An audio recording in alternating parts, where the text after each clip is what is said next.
Hi there, and welcome to another episode of Ask Tom. My name's Tom Whitlock, I'm a business development consultant for Clifton Asset Management. In today's episode, we're taking a look back at one of our interviews as part of our AskTom Clips series. Without further ado, let's take a look now.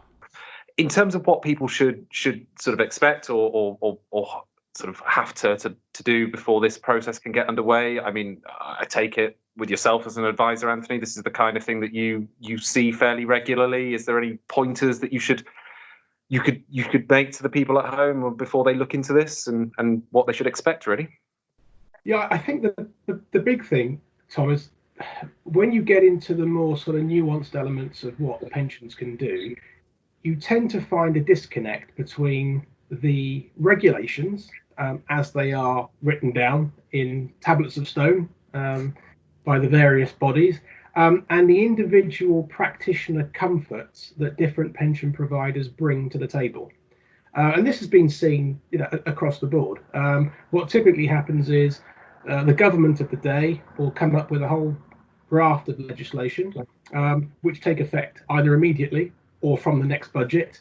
And then those rules are then enshrined in statute. And the expectation is that they're immediately rolled out to everybody, on the ground, so to speak.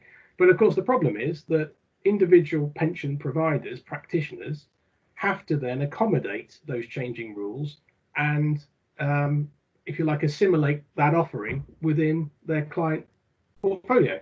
And of course, commercially, depending on the levels of business and the volume of interest in the more marginal investment opportunities, lots of pension providers, whilst they will be patently aware of what the law allows, will not necessarily offer that as an option because it's simply not commercial for them to do so.